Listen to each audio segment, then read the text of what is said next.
यहाँ पर supreme court ने वाहन बीमा को लेकर के एक बड़ा फैसला सुनाया है। कोर्ट ने कहा है कि अब नई कार खरीदने पर कम से कम 4 साल और नई टू व्हीलर खरीदने पर 6 साल का थर्ड पार्टी इंश्योरेंस लेना कंपलसरी होगा। यानी कि मौजूदा नियमों की तुलना में बीमा की अवधि 1 साल और बढ़ा दी गई है। सुप्रीम कोर्ट ने IRDAI को इस फैसले को लागू करने के लिए तुरंत जरूरी निर्देश जारी करने की भी बात कही है। कोर्ट ने चिंता जताई है कि देश में बड़ी संख्या में वाहन बिना थर्ड पार्टी इंश्योरेंस के चल रहे हैं, जिससे सड़क हादसे के पीड़ितों और उनके परिवारों को मुआवजा मिलने में दिक्कत होती है। और साथ ही कोर्ट ने यह भी सुझाव दिया है कि बिना वैध इंश्योरेंस वाले वाहनों को पेट्रोल पंप पर ईंधन ना देने जैसी व्यवस्था भी विचार किया जा सकता है। इस फैसले का असर ऑटो और इंश्योरेंस सेक्टर के शेयरों पर भी देखने को मिल सकता है, ऐसा आउटलुक नजर आ रहा है। सर, आप इस फैसले को किस तरीके से देख रहे हैं और क्या इसका असर कुछ हम देखेंगे इस स्पेस पर? देखिए, ऑटो पे तो कोई नेगेटिव नहीं है और इंश्योरेंस के लिए जरूर पॉजिटिव है। देखिए, सिंपल सी बात है, जो लोग 10,000 12 लाख, सॉरी 10 लाख 12 लाख 15 लाख या 20 लाख और उससे ऊपर की गाड़ी खरीद रहे हैं, वो अभी भी हम्म। 3 साल का तो आई गेस 3 साल का तो मैंडेटरी है ही है। उसको बढ़ा के शायद 4 साल का किया है। तो क्योंकि मुझे याद है, शायद जब मैंने गाड़ी ली थी तो मैंने 3 साल हम्म। का पे किया था। तो अभी शायद 4 साल का हुआ है। तो जो लोग 10 लाख 12 लाख 15 लाख 20 लाख खर्च कर रहे हैं, तो उनके लिए 10-5 हजार मैटर नहीं करेंगे। तो ऑटो पे तो किसी भी तरह का कोई हिट नहीं होना चाहिए। दूसरी चीज, हम्म। पॉजिटिव इंश्योरेंस कंपनीज के लिए जरूर है। 1 साल का प्रीमियम और एक्स्ट्रा मिल गया। और उसी के चलते हम देख रहे हैं गो डिजिट जैसे काउंटर, NIACL जैसे काउंटर में 5-5 6% की रैली देखने को मिल रही है। तो पॉजिटिव है इंश्योरेंस कंपनीज के लिए। इवन ऑटो के लिए तो कोई ऐसा कोई हिट जैसी चीज नहीं है। हमें इंश्योरेंस में भी तेजी नजर आती है और ऑटो के लिए तो हमने बताया ही था कि आप देखिए, अभी फेस्टिवल की डिमांड बढ़ेगी जब ये नंबर्स हम्म। निकल कर आएंगे। मारुति लीड करेगा। मारुति में बहुत ज्यादा कन्विक्शन है और मारुति का हमें लगता है कि 16,000 तक के लेवल्स देखने को मिलेंगे। कल भी इस पर जिक्र किया था, आज फिर बोलते हैं कि मारुति खरीदारी का मौका है। और ऑटो का हम्म। स्टॉक आप देखिए, बजाज ऑटो, आयशर मोटर, इन सब में रैली बन चुकी है। मारुति ने अभी पार्टिसिपेशन नहीं लिया है। प्लस जब ये डिमांड देखने को मिलेगी तो मारुति लीड करता है, हर बार नंबर्स में बाजी मारता है और उसका फिर इम्पैक्ट देखने को मिलता है। तो व्यू पॉजिटिव है। मारुति को खरीदारी करने की सलाह है। इंश्योरेंस कंपनी के लिए भी ये न्यूज़ पॉजिटिव है। चलिए sir, Maruti is quite expensive, तो क्या इसके अलावा कोई और ऐसा स्टॉक है जहां पर पोजीशन इनिशिएट की जा सकती है? नहीं, क्वाइट एक्सपेंसिव नहीं है। स्टॉक मार्केट में जो इन्वेस्टमेंट करते हैं और स्टॉक मार्केट में जो परसेंटेज रिटर्न मैटर करता है, ना कि नंबर हम्म। Of shares. तो जो लोग 10,000 20,000, जो लोग 20,000 50,000 1 लाख 2 लाख 5 लाख शेयर जो डालना चाहते हैं पैसा, तो जो भी हम्म। नंबर ऑफ वैल्यूज, जब नंबर ऑफ शेयर्स निकल कर आते हैं इस वैल्यू में, आप उसे खरीदिए। वो रिटर्न भी वैसा ही देगा। अगर सपोज एग्जांपल देता हूं मैं, एक कोई स्टॉक 300 रुपए का है और अगर उसका हम्म। परसेंटेज रिटर्न 10% बनते हैं, तो मारुति का भी टारगेट 10% का ही है। वो 14,000 के हिसाब से चाल चलेगा। 300 हम्म। शेयर 300 के हिसाब से रैली देगा। तो बट मैटर हम्म। करता है स्टॉक मार्केट में परसेंटेज ऑफ रिटर्न। तो ये मत सोचिए कि मैं 5 ही शेयर खरीद पाऊंगा या एक ही खरीद पाऊंगा या 50 खरीद पाऊंगा। ये इससे ये मैटर नहीं करता, मैटर परसेंटेज ऑफ रिटर्न करते हैं। तो व्यू मारुति पर ही फोकस्ड है, वो उसी को आप बाय करने की सलाह है। और आप अपने अकाउंट में ट्रेड कर रहे हैं तो आप एक शेयर भी खरीदेंगे तो उसमें शर्म नहीं आनी चाहिए। पैसा आपका है तो बाय करने की सलाह है, आप एक ही खरीदिए। लेकिन अगर वो 16,000 तक जाएगा तो 2,000 का रिटर्न आपको देके जाएगा। तो पॉइंट इज दैट कि नंबर ऑफ शेयर्स मैटर नहीं करते कि आप 50 खरीद रहे हैं 5 खरीद रहे हैं। मैटर करता है आप क्या वैल्यू और किस क्वालिटी स्टॉक्स में लगा रहे हैं और परसेंटेज ऑफ रिटर्न क्या बनाया आपने स्टॉक मार्केट से। That is the matter. चलिए ठीक है, यहाँ पर अच्छी अच्छी बातें हो गई। एक अच्छा अच्छा कमेंट भी मुझे नजर आ रहा है शुभू जी का। ये कह रही हैं कि best show, best host, best analyst, best timings. Super, thank you so much for your kind support and guidance. अच्छा, आपका भी बहुत बहुत धन्यवाद शुभू जी हमारे साथ जुड़ने के लिए और अपने काइंड वर्ड्स के लिए। एनालिस्ट तो बेस्ट हैं ही, और अगर सामने से अगर आप इसी तरीके से हमारे साथ जुड़ते रहेंगे और टाइमिंग्स को मिस नहीं करेंगे तो समझ आएगा कि ठीक है, मैं भी ठीक ठाक काम कर ही रही हूँ। अदरवाइज आपने जो कुछ भी कहा है उसका बहुत बहुत धन्यवाद। इसी तरीके से हमारे साथ बने रहिएगा। और मुदित जी भी मुस्कुरा रहे हैं धीरे धीरे, मैं देख रही हूँ। मुदित सर। ये तो मतलब बहुत अच्छा है। इस तरह का एप्रिसिएशन जब ऑन एयर मिलता है तो लगता है कि जिस पर्पस से इस मार्केट में आए हैं और आपके साथ जुड़े हैं फाइनेंस ज्ञानी टीम के साथ, तो वहां तक अगर मैसेज पहुंच रहा है, उनके दिल को छू रहा है, सो मतलब जो सोचा था वही हो रहा है। So thank you so much, dream come true वाली जैसी बात है। सो थैंक यू, बने रहिए। और एंकर भी अच्छे हैं, और फाइनेंस ज्ञानी की टीम तो लाजवाब है, लगातार मेहनत कर रही है, नए नए शोज आप लोगों के लिए लेके आ रहे हैं, और हम भी जो हमसे हो सकता है वो बेस्ट आप तक पहुंचाने की कोशिश करते हैं। तो थैंक यू सो मच। चलिए ठीक है। इसके अलावा ताशिका जी का सवाल है एमसीएक्स को लेकर के, इसके नतीजे पे निकल करके आए हैं, और अगर हम कंपनी के पैट की बात करें तो सालाना आधार पर दोगुना होकर के 410 करोड़ पर रजिस्टर किया गया है। रेवेन्यू में भी 88% की शानदार ग्रोथ देखने को मिली है। और इनका क्वेश्चन है सर कि क्या करें सर, बाइंग प्राइस इनकी है 2730 की। होल्ड करने की सलाह है। एमसीएक्स और बीएससी दोनों ही एक साथ गिर रहे हैं।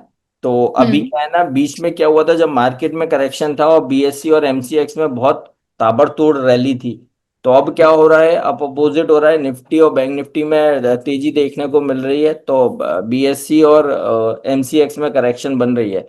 लेकिन करेक्शन का हम्म। एक लेवल होता है, ऑलमोस्ट 200 डेमा के पास ये काउंटर ट्रेड हो रहा है।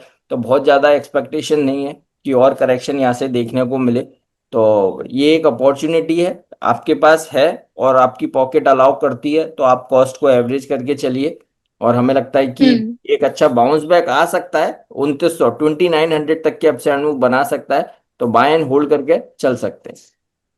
चलिए, इसके अलावा केशव जी का क्वेश्चन है सर, कह रहे हैं कि रिलायंस का कॉल बाय किया है, 1300 का कॉल बाय किया है 23 पर, और ये कहाँ तक जा सकता है। और साथ ही साथ इन्फोसिस का कॉल इन्होंने 1040 का कॉल 30 पर बाय किया हुआ है। दोनों पर आपकी राय जानना चाह रहे हैं, प्रॉफिट बुक करें या वेट करें। देखिए, मैं दोनों ही ऑप्शन से एग्जिट करने की सलाह दूंगा, क्योंकि हम्म। ऑप्शन हमने ऑप्शन रिकमेंड नहीं किया है। हमने आपको एक इन्वेस्टमेंट कॉल दी है, चाहे वो इन्फोसिस हो चाहे वो रिलायंस हो। तो हम्म। यहाँ पर जो आपने पैसा जो भी लगाया है, हमें लगता नहीं कि वो रिटर्न देखने को मिलेगा। I think, I guess out of the money call है शायद। यस। रिलायंस की कौन सी वाली कॉल है? सर रिलायंस इन्होंने बाय किया है, 1300 का कॉल बाय किया है 23 पर। अच्छा, देखिए और रिलायंस। इन्फोसिस 1040 एट 30। हाँ, तो अभी थोड़ा सा आप मेरा सजेशन ये रहेगा कि आप थोड़ा सा ऑप्शन में क्वांटिटी कम और थोड़ा सा अवॉइड करेंगे, 2 दिन 5 दिन तो ज्यादा अच्छा है। क्योंकि चार्ट्स पर वो जो लास्ट में सीएएस आता है, उसके हम्म। बाद नेक्स्ट डे मार्केट प्रॉपर अच्छे से बिहेव कर नहीं पा रहा, क्योंकि वो प्राइस एडजस्टमेंट हो नहीं रहा। तो हमें ऐसा लगता है हम्म। कि थोड़ा 1 दिन 2 दिन 5 दिन ऑप्शंस को अवॉइड करेंगे तो ज्यादा समझदारी रहेगा। और 10 तारीख या 11 तारीख के बाद आप ऑप्शन में ट्रेड करेंगे, तो तब जाके क्लियर पिक्चर आएगी, क्योंकि उस रूल के को आने का 1 हफ्ता भी हो जाएगा। क्योंकि अभी तो क्लैरिटी नहीं है किसी के पास भी कि ये प्राइस आया कैसे। तो जब तक वो क्लैरिटी नहीं है, अननेसेसरी हम्म। आप, क्योंकि मैं कल देख रहा था, गोदरेज प्रॉपर्टी एक स्टॉक है जिसकी वैल्यू थी, सॉरी, अपोलो हॉस्पिटल या गोदरेज प्रॉपर्टी, 8850, और लास्ट में जो वो 15 मिनट में एडजस्टमेंट आता है वो 9050, यानी 200 पॉइंट का मूवमेंट आया था। तो बिना ट्रेड किए केवल एडजस्टमेंट पे अगर हम 200 पॉइंट ऊपर ऐसा अब अगर लेवल आ रहा है, तो फिर वो 200 पॉइंट को एडजस्ट करने में रियल टाइम में मुझे लगता है 2 दिन 3 दिन लग जाते हैं स्टॉक को। तो इसलिए अभी क्लियर चार्ट्स पर पिक्चर नहीं है, डाटा में पिक्चर नहीं है। मैं ये नहीं कह रहा कि क्या गलत है क्या सही, बट थोड़ा सा क्लैरिटी आएगी, उसके बाद ही इन पर ट्रेड करेंगे ऑप्शन पे, तो ज्यादा समझदारी रहेगा। तो बेटर है, जो पैसा है उसको संभाल के रखिए। वो बोलते हैं ना, कैश है तो ऐश है। तो अभी हाल हम्म। फिलहाल अपने पास कैश रखिए, ऐश कीजिए, और जब ये क्लैरिटी आएगी तब हम ऑप्शन सामने से आपको रिकमेंड करेंगे। चलिए ठीक है। अभी यहाँ पर आज लग रहा है सर, आपके सारे जितने भी दर्शक और व्यूअर्स हैं वो आज आपका दिन मनाने के लिए आ गए। यहाँ पर कई सारे दर्शक कह रहे हैं कि आपके फॉलोअर हैं, आपको कई चैनल्स पर और हमेशा ही फॉलो करते आते हैं। तो ठीक है, इसी तरीके से अगर मदद सर आ रहे हैं तो आप भी आते रहा करिए, और अपने कमेंट्स हमारे साथ जरूर शेयर किया कीजिए, क्योंकि एक ही माध्यम है यहाँ पर बातचीत करने के लिए। गौरव सोनी जी का भी ऐसा कहना है, और एक सवाल भी इन्होंने भेजा है सर गॉडफ्रे फिलिप्स को लेकर के, 2350 की कॉल बाय की है इन्होंने 65 पर।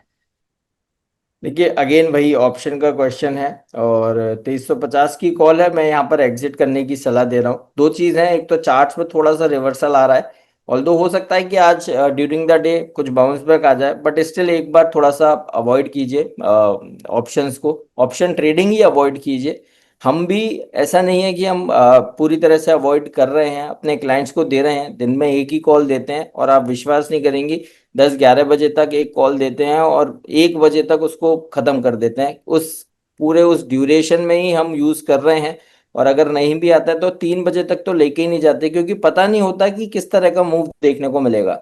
हम्म। मेरा फिर एक बार एक ही चीज कहना होगा, अभी क्लैरिटी नहीं है, ऑप्शंस को थोड़ा सा अवॉइड कीजिए, पैसा आप ही का है और आप ही को ट्रेड करना है, तो एक बार क्लैरिटी आए, चीजें समझ में आए, उसके बाद ही हमें ट्रेड करना चाहिए। अभी ऑप्शंस अवॉइड करने की सलाह है। चलिए ठीक है, तो थोड़ा सा कॉशियस अप्रोच की सलाह यहाँ पर आपको दी गई है। इसके अलावा सर यहाँ पर आस्कॉम ऑटोमोटिव देख लीजिए। यहाँ पर अगर हम इनका क्वार्टर रिजल्ट्स देखें तो काफी अच्छी ग्रोथ इन्होंने मेंशन करी है। कंपनी का नेट प्रॉफिट देखें तो 26% बढ़ा है। रेवेन्यू और एबिटा में भी अच्छी ग्रोथ देखने को मिली है। आपकी राय क्या रहेगी? मैम चार्ट्स बहुत अच्छे हैं, और अभी नया खरीदने की सलाह नहीं है, लेकिन यस किसी के पास पोजीशन है होल्ड करके चल सकता है। और अभी 585 के आसपास ट्रेड हो रहा है, तो थोड़ा सा और स्ट्रेच हो सकता है, और हमें लग रहा है 610 615 तक की रैली बन सकती है, तो होल्ड करके चलिए, नया बाय नहीं करना, क्योंकि बहुत रैली स्टॉक ने ले ली है। 460 470 पे भी इसका जिक्र किया था, और जब से ये कंटिन्यूस रैली में ही है, और ऑलमोस्ट 100 125 पॉइंट की रैली बन गई है। मैं बोलूंगा कि 20-25% का रिटर्न स्टॉक ने बहुत जल्द पिछले एक महीने के अंदर डिलीवर किया है। तो अभी थोड़ा सा नया बाय अवॉइड करना है, लेकिन जो है 610 तक का अपसाइड मूव आ सकता है। स्ट्रिक्ट स्टॉप लॉस 470 का लगा के बने रहिए। ठीक है, इसके अलावा सर वेल्सपन लिविंग देख लीजिए। इनकी बाइंग प्राइस तो ठीक है, 136 पर खरीदा है, 162 चल रहा है। क्या इन्हें अभी थोड़ा सा और वेट करना चाहिए सर, या फिर कुछ प्रॉफिट बुक कर लें? वेल्सपन लिविंग एलिसपन लिविंग, 162 यस पर। यस, बहुत अच्छा चार्ट है, और कल भी मैं देख रहा था इसका, तो चार्ट्स पॉजिटिव है।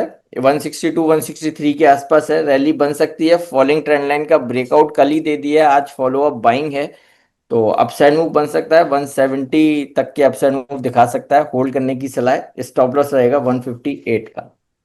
मैं समझ जाती हूँ सर, आपने स्टॉक मिस कर दिया है, आप मैम प्राइस पर एक्चुअली चले में, गए। यस, मैं एक्चुअली में क्या होता है मैम, व्हाट्सएप पे बहुत सारी क्वेरीज भी आती हैं, क्लाइंट्स हैं, उनको हम्म। भी रिप्लाई करना है, तो मुझे ऐसा नहीं है कि आप जो पूछ रही हैं मैं भूल जाता हूँ, बट वो चार्ट्स मुझे ध्यान रहता है, क्योंकि मैं दिन में 50 बार, मैं कम से कम 50 बार होता है कि जितने भी एफ एंड ओ के स्टॉक्स हैं उनको मैं देखता हूँ, और ये कैश के जो लाइमलाइट में रहते हैं स्टॉक्स, उनके चार्ट्स मेरे दिमाग में आ जाते हैं, आप जैसी नाम लेती हैं, लेकिन मैं स्टॉक का नाम भूल जाता हूँ कि मुझे किस पे बात करनी है, तो क्योंकि बहुत सारी चीज चल रही होती है, सो प्लीज आप थोड़ा सा उसको समझिए। ठीक है। बिल्कुल बिल्कुल बिल्कुल।